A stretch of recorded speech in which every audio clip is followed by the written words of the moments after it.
So here's what we have so far. We decided to take a water break. This is kind of a tedious process. I have a dead battery that needs to charge, and I still need to rip one more 2x4. This is working really good. This is 2-inch insulation, and what we've learned is if I go down on the inside about 2 1/4, they fit like a glove. So this is the process that we're going through right now to insulate, and it's coming together really well. I just need to run one more 2x4 through the ripping, and then I'll have more material to finish. And then we got to cut the rest of that insulation. That's good insulation too. It gives us an R value of about 7.8. So it's really nice. We thought about just putting Reflectix on the top here, but then we ended up going with that instead. Now the screws that we're using are just deck screws, and they're working really good. 3-inch. Good screws. Now it's water break time. Okay, we're taking a look, and it looks like that is a solid indicator. That battery's charged, and it looks like that Makita is giving us a green indicator. So the all powers unit is working good. We're at 97%, and even though it's pretty much shaded, we're still bringing in 5 watts. So that's pretty good. Not too bad at all. I'll just pull this battery out and put this other one in and get it on the charger. This unit has been fantastic. It's done a good job so far. It's kept all my batteries charged and kept us going. Kept this camera charged, power tools. It's a good unit. You can see I have a 2x4 clamped down. I got the measurement that I want cut, which is 22.5 inches. And I just have this clamped down 1 inch away from my mark, because that's the width of my shoe on my saw to the cut line, 1 inch. So this works pretty good. It's a little bit messy, but it works pretty good to cut this material.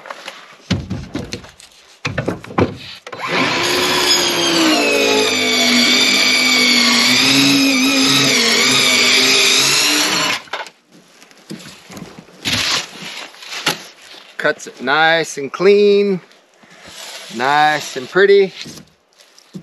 And now I gotta take a measurement here. Let's move you over here. Let's get right there. So we're gonna stick one in this little hole and then another in that section there. So this one needs to be 28 inches. 28 inches. And on this one, because it's so short of a cut, I'm not going to get too excited setting up that whole jig. I'm just going to measure my 28 inches, make my cut, and then I'll just use the circular saw to cut this off. I'll just aim for that line right there. Hopefully you can see that. Hopefully we're still on camera there.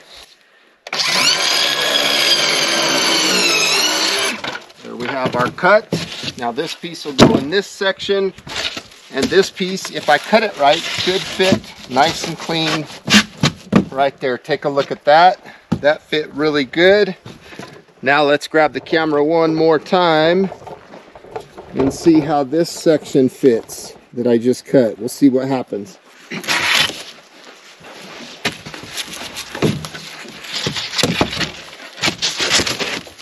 Look at that, perfect fit. Now I got to measure again, make another rip cut like I showed, and this is all starting to come together. I love this, and what she's doing over there is she's filling little gaps with scrap pieces and using some duct tape to tape it all together so it doesn't have air or moisture or anything. See, that's what she's working on, because the reason we're doing these little pieces like this is because we thought we were going to run out of insulation, but we're just plugging along. This is a tedious process right here.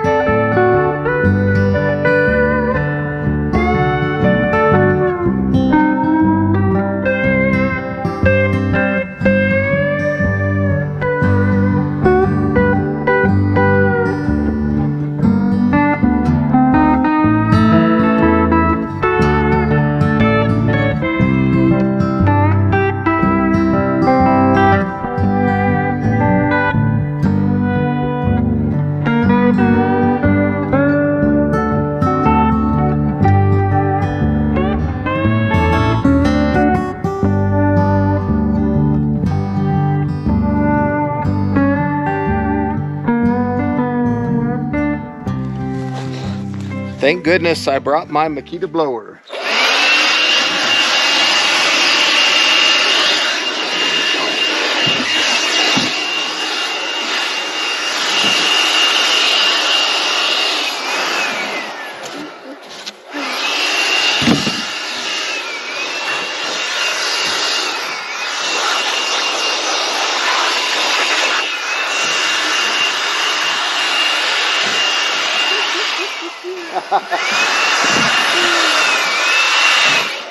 I'll blow away from you, I'm sorry. Oh, should I hold these for you? Yeah.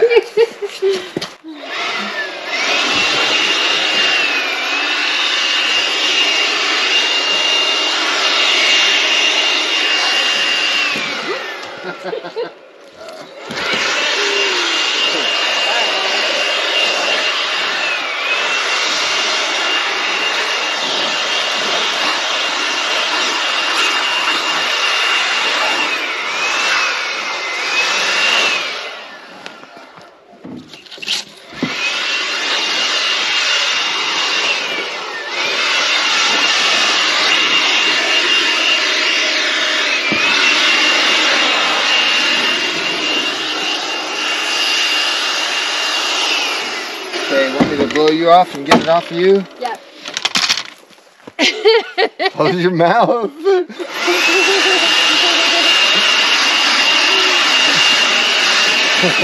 you go.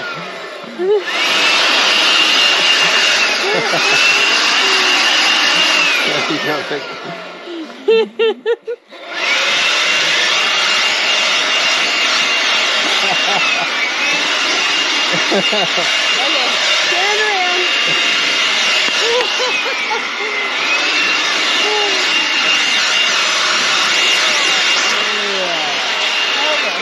Yeah, that's how we roll around here. So we got the insulation in. We are happy. We could lay subfloor tonight, but we're gonna just get some rest and tackle that tomorrow morning. Yay! So here's what we have today. Lesson learned. It was much easier cutting this and faster with the circular saw. It did make a mess, but it was a heck of a lot easier. So let's go ahead and look underneath the building and see what does it look like underneath. There's lots of headroom. The dog likes it under here. And you can see how the insulation is just sitting on these little supports that we put on. And some of them we had to do multiple pieces. We wanted to save wood, so we did multiple pieces, but this is fantastic. This is a nice crawl space under here. If I want to do plumbing or electrical or anything like that, or the dog can hang out under here, this is perfect. The build is coming along very well. And this is the end of day 2. We'll finish the subfloor tomorrow, and then we'll probably head back down to the other tiny house.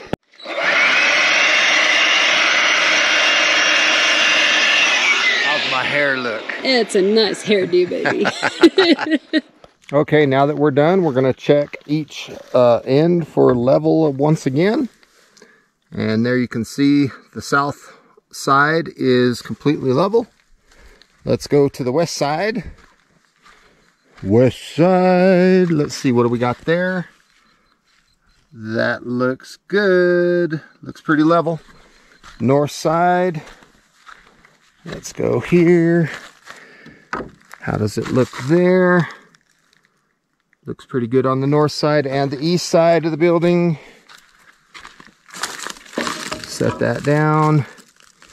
And there's the east side. Level on all 4 sides. And I did measure my diagonal. So from that corner to this corner was 203. And also from that corner to this corner was also 203. So we are square and level.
Awesome. It's done. So now we got our subfloor down. It's just a matter of nailing it down. It feels nice to have that subfloor on. Take a look at that.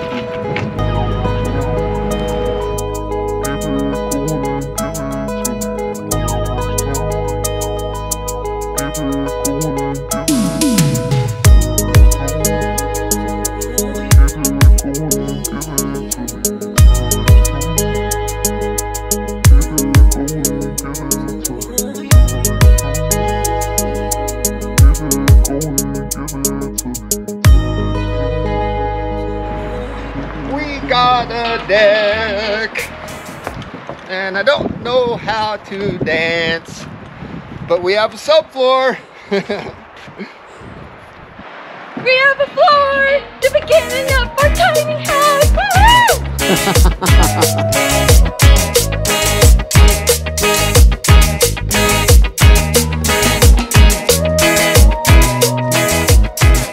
Now we have this thing covered with a tarp. We're gonna just run some paracord around the bottom, tie it off, and we're out of here. It's a good feeling having the decking down and the subfloor down. It took us 3 days. Of course, it's early in the day. We're still in the morning time on day 3. And to be honest, we could have finished yesterday, but we felt like relaxing and chilling, so that's what we did. Yep. So that's it. We'll see you on the next one.